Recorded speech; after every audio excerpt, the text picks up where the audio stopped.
Si te gusta este video, recuerda darle me gusta, suscribirte a este canal de YouTube y si Dios quiere, nos veremos en el próximo video.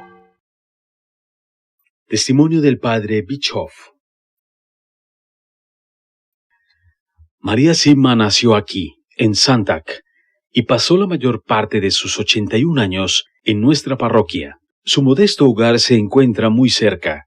Es muy importante para ella vivir cerca de la parroquia, y esto resulta evidente debido a que asiste a misa todos los días. Valora la Santa Misa sobre todas las cosas. Su vida religiosa se define por la oración, el sacrificio, la reparación y su valiente testimonio para mantener y difundir la verdadera fe católica en unidad con el Papa. Posee una gran devoción por la Santísima Virgen María y con frecuencia participa de peregrinaciones a santuarios marianos. Su forma de vida es sencilla y humilde. Las personas con una verdadera fe cristiana y una profunda piedad pueden ser los mejores ejemplos para otros que luego, con su ayuda, logran permanecer en el camino correcto. De este modo, muchos buscaron a María y aún hoy en día, con su avanzada edad, la siguen buscando para pedirle consejo, orientación en su vida religiosa y ayuda en todo tipo de situaciones. A pesar de que ella vive en el diminuto Santac, en el pueblo de Vorarlberg, sin atraer la atención, se la conoce muy bien más allá de Europa. Desde los lugares más lejanos del mundo han venido a visitarla.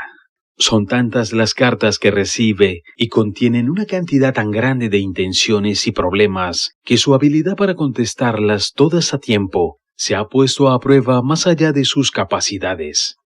En el verdadero sentido de la palabra, María Simma también ejerce un apostolado telefónico de orientación espiritual. Allí pasa mucho tiempo atendiendo a quienes buscan su consejo a todas horas. Ella les habla y les guía con los fundamentos de Dios y de la oración. De este modo ayuda y consuela a aquellos que llaman. La gracia funciona como y donde Dios desea que funcione.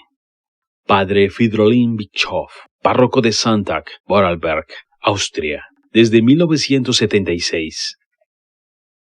Testimonio del autor. Durante el año de 1990, el autor rezó la oración de Santa Brígida, que ha de rezarse a lo largo de un año.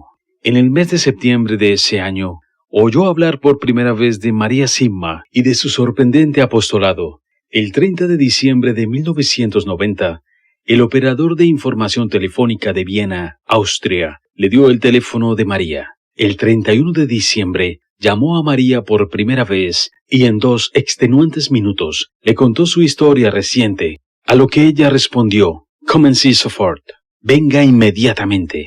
El 1 de enero de 1991 llegó ante la puerta de la iglesia cercana a la casa de María, precisamente a las 3 de la tarde, después de uno de los viajes más frustrantes y agotadores de toda su vida. Aunque la distancia no superaba los 300 kilómetros y la mitad por autopistas alemanas y austriacas, necesitó la ayuda de 4 vehículos de asistencia en carretera.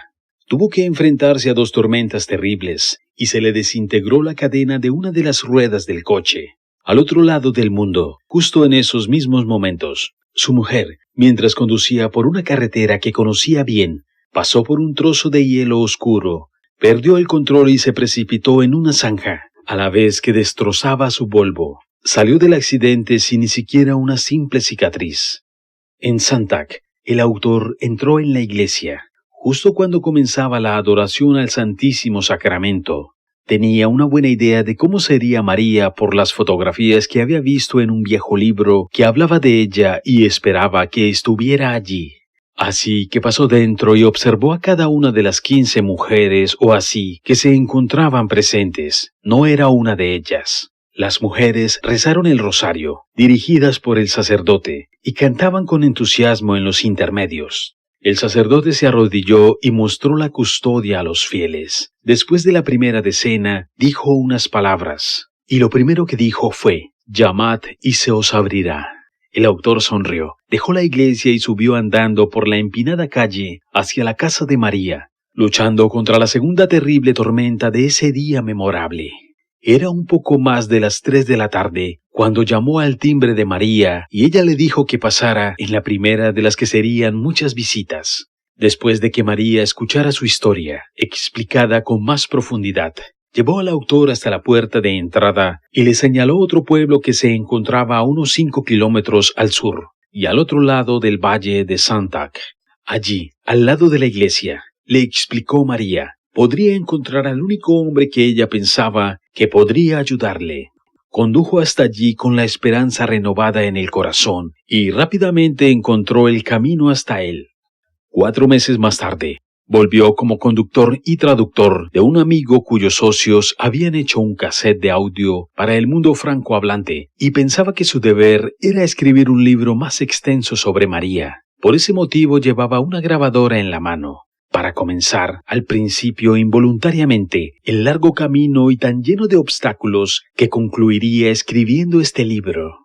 El día después de esta primera entrevista, y justo después de abandonar el valle de Großes-Wasser, el amigo de María del otro lado del valle les dio al autor y a su compañera una estatua de unos 30 centímetros de la Virgen de Fátima. Fue algo sorprendente, porque ni ellos ni nadie de los que conocían necesitaban más imágenes de la Virgen de las que ya tenían. Durante el largo viaje que comenzaron a continuación, el autor y su amiga, quienes, por supuesto, eran muy activos por las benditas ánimas del purgatorio, decidieron comenzar un rosario por ellas y hablaron sobre la posibilidad de escribir este libro. Durante este rosario ocurrieron 2 cosas interesantes. Mientras conducía, dijo en voz alta, ¿qué vamos a hacer con la imagen de la Virgen que tenemos en el asiento trasero? A los pocos segundos oyó, dásela a la primera mujer que encuentres en el borde de la carretera. No había sido el otro pasajero quien había hablado, pues, con un encogimiento de hombros, había expresado su ignorancia sobre qué hacer con la estatua. Había sido una voz suave y clara, que había sonado a la derecha del conductor. No había sido su imaginación, y no había sido producto de un proceso normal de su pensamiento. Había sido una respuesta clara y rápida. Al oír esas palabras, estaban en una curva larga y suave, con varios arbustos que bloqueaban la vista más allá de unas decenas de metros. 5 o 10 segundos después de oír la respuesta, allí estaba, una vieja campesina en el arcén derecho de la carretera.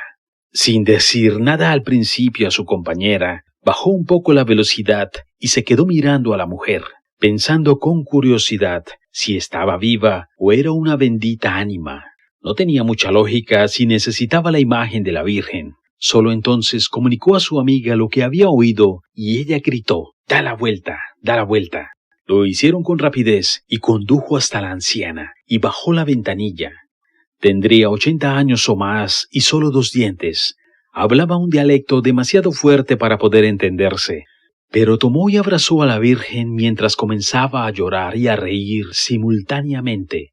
La sostuvo con fuerza en sus brazos del mismo modo que un niño pequeño abrazaría a un peluche grande. Mientras nos decía adiós con la mano, acertó a murmurar, «Gracias a Dios, gracias a Dios, gracias a Dios». Dio la vuelta y siguió conduciendo, mirando por el espejo retrovisor cómo la anciana se dirigía hacia su casa, abrazando a la imagen de la Virgen. Pasado este acontecimiento, el autor y su amiga continuaron su camino y sus 15 decenas del rosario por las benditas ánimas del purgatorio. Poco tiempo después, hablaron nuevamente sobre la posibilidad de hacer un libro basado en las entrevistas con María, y cuando él preguntó en voz alta, ¿qué título deberíamos ponerle si queremos que lo compren la gente de hoy en día? No me gustaría que fuera algo así como Dios, perdóname, otro libro religioso más. Su compañera no dijo nada en un principio, pero luego gritó, ya lo tengo, ya lo tengo. ¿Ya tienes qué? El título. Acabas de preguntarme y aquí lo tengo. Entonces, ¿cuál es? Dime. Sáquennos de aquí. ¿Por qué? ¿Qué pasa? Preguntó el autor, pisando el acelerador mientras miraba rápidamente a todos lados. No, ese es el título del libro, tonto. Y lo era. También a ella le había llegado desde fuera, y por ese motivo, el autor se ha sentido obligado a poner comillas a estas palabras del título tan profundamente apropiadas. Y solo tras pensarlo mucho, y tras varias discusiones y muchas dudas lógicas, entre ellas el hecho de que nunca antes había escrito algo importante, se dirigió a Dios para confirmar si realmente era él quien debía escribir un libro sobre María Simma. ¿Y cómo? Podría preguntarse el lector. ¿Ha podido el autor hacer esto? Lo hizo de 3 maneras, y tan cuidadosa y detalladamente como le fue posible. Para ese entonces, como ya debía ser evidente a estas alturas, el autor se relacionaba siempre con personas piadosas. Así, en primer lugar, rezó mucho. Además buscó entre aquellos que lo rodeaban una media docena de personas verdaderamente cariñosas, inteligentes y observadoras que lo conocían bien a él y a su historia, y que tenían una mayor experiencia y una vida de oración más intensa que la suya. Lenta pero firmemente, todas las respuestas y señales que fue recibiendo durante los siguientes 18 meses, aproximadamente, parecían indicar con fundamento que era él quien debía escribir el libro. Si bien no es común, ya que requiere estudio experimentado y mucho criterio, existe gente piadosa y poco conocida que, como María Simma, posee dones extraordinarios. Entre ellos, algunos reciben locuciones internas, escuchan orientaciones cariñosas, dulces y siempre protectoras que provienen de arriba. Por lo tanto, cuando recibió finalmente 2 respuestas en el mismo sentido de 2 personas que reciben locuciones internas, en ambos casos de la Virgen María, emprendió su tarea con confianza, intentando realizar su trabajo del modo más claro y cuidadoso que supo hacer. María le dio el libro que el padre Alphonse Matt había escrito sobre ella en 1968, 3 casetes en alemán de algunas de sus charlas y las exhortaciones de las almas del purgatorio. Más tarde, entre el verano de 1991 y la primavera de 1996, el autor volvió a visitar a María unas 30 veces o más. En casi todas sus visitas, realizaba más preguntas o buscaba aclaraciones sobre temas que ya habían discutido. Con el permiso de María, el autor mantuvo el formato dialogado. Por lo tanto, lo que usted acaba de leer es una recopilación no solo de la extensa entrevista inicial llevada a cabo en la primavera de 1991, sino también de las distintas reuniones y de las demás fuentes. Confíe y sepa entender la decisión de ambos, tanto de María como del autor, de publicar el libro en este formato. Aparentemente ningún otro parecía encajar tan bien. Ambos se lo agradecen de corazón. A finales de noviembre de 1993, quedaban por pulir algunos pequeños detalles del libro. Para estar completamente seguro de que todo lo que contenía la obra fuera verdad, el autor hizo 3 cosas. En primer lugar, pidió a teólogos y religiosos de renombre que lo revisaran tan minuciosamente como les fuera posible. Hasta el momento ninguno ha expresado ninguna objeción. Luego llevó el libro a una de las ya mencionadas personas que reciben locuciones internas, que también es una exorcista que percibe el engaño y la falsedad al rezar sobre algo. Al hacerlo sobre "sáquennos de aquí", dijo que todo lo que se encontraba allí era puro y verdadero. Y por último, para estar extremadamente seguro de la veracidad del libro, María Simma le preguntó a una bendita ánima del purgatorio si las demás almas estaban de acuerdo con todo lo que se encontraba dentro del libro. La respuesta fue: no tenemos objeción de nada. Además, y sin que el autor o María lo hubieran solicitado, el alma continuó diciendo: todos los ataques contra Nicky y su familia durante estos años sucedieron como consecuencia de su libro. En diciembre de 1994 y en enero de 1995, estos 2 procedimientos de control se repitieron. En ambos casos, las respuestas fueron nuevamente positivas. Cuando María, una vez más, le preguntó a un alma si todo lo que contenía el libro seguía estando bien y era verdad, la respuesta fue: sí, todo lo que allí se encuentra es verdad. El lector podrá preguntarse en qué consistieron estos ataques a los cuales hacen referencia las almas. Aquí responde el autor con una síntesis de sus muchos años de pérdidas, dolor y caos. Fue testigo dentro de su propia casa de actividades demoníacas tan malignas que se le paralizaron las piernas, enmudeció y se le bloqueó la memoria, provocando que olvidara todo lo que había oído, y en tan solo un par de segundos su camisa quedó toda mojada de sudor, en una tarde fresca y húmeda de febrero. Durante ese tiempo, sufrió hasta lo más profundo de su alma la ausencia de su familia, a quien amaba fuera de todo parámetro, y por quien permitiría de inmediato que lo martirizaran si Dios así se lo pidiera.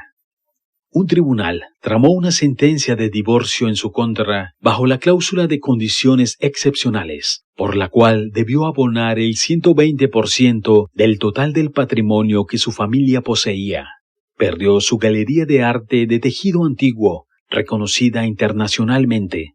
Perdió su casa, sus perros de exposición y los cuadros heredados de su padre, a quien ayudó recientemente a llegar al cielo. Se le acusó de estar mentalmente enfermo, aunque 4 psiquiatras testificaron por escrito que no había la más mínima evidencia que pudiera sostener ese cargo. Fue 2 veces a la cárcel de modo injusto, solo para que en ambas ocasiones quedara totalmente exonerado porque todos los cargos contra él se probaron pronto completamente inventados. También fue brevemente internado en un instituto para criminales mentalmente insanos, del que fue liberado rápidamente cuando el director principal admitió abiertamente no conocer la razón de que se le hubiera llevado allí. De modo forzado, habría que decir, en primer lugar, este último asunto resultó ser un intento de asesinato, intentando que quedara oculto bajo una capa de oficialidad. Un completo extraño también le tiró piedras, y a pesar de todo lo anterior, su inquebrantable lealtad hacia su familia quedó completamente intacta. El autor tiene varios motivos para dar a conocer públicamente lo que acaba de mencionarse más arriba. El primero es abrir los ojos de los no creyentes a las verdades fundamentales que nos dice María, y así, al contar su propia historia, aunque sea brevemente, sus experiencias confirmen lo que ella dice. El segundo es admitir nuevamente con claridad que fue únicamente su crisis familiar lo que lo llevó a desear conocer a María, intuyendo correctamente que los amigos de María, tanto los vivos como los difuntos, seguramente también lo ayudarían a él y a su familia. Así lo han hecho y hasta un punto tal que se encuentra mucho más allá, por el momento, de su sana y siempre esperanzada imaginación.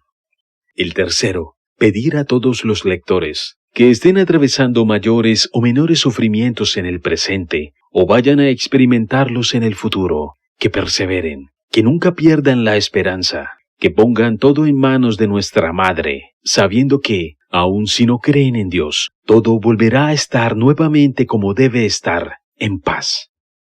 El cuarto motivo es para expresar 2 verdades muy importantes y absolutas, verdades tan sólidas que pueden llamarse leyes espirituales.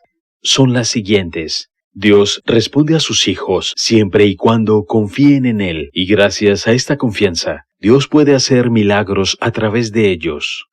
Con respecto a todo ataque espiritual, de cualquier tipo o dimensión, desde el más pequeño hasta el más grande, no solo habrá una reparación, sino también una recompensa, una gracia otorgada por Dios que, sin excepción, será mayor que el ataque en sí mismo. Con estas 2 verdades podemos guiar toda nuestra vida. El quinto motivo es para pedir amablemente una breve oración a los lectores, que mediante la intercesión de nuestra Santa Madre María, por medio de los arcángeles San Miguel, San Gabriel y San Rafael, nuestro buen Dios torne humildes los corazones de los orgullosos, fortalezca los corazones de los que tienen miedo, consuele los corazones de los que sufren, libere los corazones de los oprimidos, ilumine los corazones de los engañados, y sane los corazones de los que odian. Amén. Las almas del purgatorio nos suplican que las ayudemos. Nos devolverán ese favor de maneras siempre sorprendentes. A lo largo de los años, desde que conoció por primera vez a María, y habiendo él mismo comenzado a rezar mucho por las almas, el autor puede dar personalmente testimonio de muchas otras ocasiones en que él presenció a las almas y numerosas veces en que ellas lo guiaron y lo ayudaron en situaciones que no se mencionan en este texto. Esto se debe a que el autor prefirió que el testimonio viniera de alguien con muchas más décadas de experiencia que él. El encuentro más reciente sucedió durante los primeros 10 días de enero de 1994. Cuando unos minutos antes de desayunar, escuchó la voz de una mujer mayor que le dijo lo siguiente: Todavía no comprendes cuán grande será este libro. María Simma nos recuerda en este libro que las benditas ánimas del purgatorio únicamente pueden hablar con el permiso de nuestra Madre y al mismo tiempo debido a su iluminación, ya que solamente pueden decir la verdad, como se les presenta a ellas en ese momento. Cada uno de nosotros podrá ver cómo se revela todo lo dicho anteriormente. De este modo, nosotros mismos podremos comprobar si lo que María dice sobre las almas y lo que las almas le han dicho a ella y al autor es la verdad. Y, obviamente, si este resultara ser el caso, entonces será indirectamente nuestra Madre quien nos pida a nosotros y a nuestras familias que nos tomemos seriamente este libro y que ayudemos a las benditas ánimas del purgatorio en todas las formas que ya se han tratado en estas páginas. También que pidamos a todos nuestros amigos y también a los enemigos que lean este pequeño documento para el bien de sus familias y para el bien del mundo entero. Si después de todo esto quedaran todavía personas que dudan de si la oración por los difuntos es algo bueno y necesario, y quizás sean expertos en la Biblia, y otros estudiosos quienes piensen así, el autor los guía amablemente a Mateo 16, 18, 19, y mientras ellos meditan esas palabras de Jesús, este pequeño libro podrá llevarnos a los que confiamos en María Simma más cerca de la realidad de Dios y de su Madre, que nos aman más allá de todos los límites. Solamente permaneciendo en nuestros corazones unidos a Jesús, a través de María, la verdadera paz y la verdadera alegría vendrán a este mundo corrompido, quebrantado e inestable. Nicky Eltz. Nuestra tarea. Piensa en tu tarea. Dios te dio, para toda tu vida, una tarea en particular. Él espera que tú, únicamente tú, la realices. Solo tú puedes lograrla. Nadie puede reemplazarte. Si esta tarea no se completara en su totalidad, entonces permanecerá incompleta hasta la eternidad. Tú eres responsable de todas las recomendaciones que das a todos los que te piden ayuda. Por lo tanto, rézale mucho al Espíritu Santo para que los ayudes bien y los acerques más a Dios. Deja que el amor y la bondad reinen en todo. Pídele a Dios la bendición de todos los que entran y salen por tus puertas. Esta es tu tarea. No permitas que nadie te desanime. Con la ayuda de Dios, resolverás todas tus dificultades. Para salvar almas, se requieren sacrificios, pero cada persona tiene también una tarea dada por Dios. Concretamente, trabajar en su alma y en sus aptitudes todo lo posible. Que esto se multiplique y mejore siempre para honrar aún más a Dios. Que siempre mejore su alma y la de los demás. Y que siempre ayude a su prójimo para alcanzar el gozo eterno. En cada regalo que Dios nos da existe una tarea, una petición, una responsabilidad.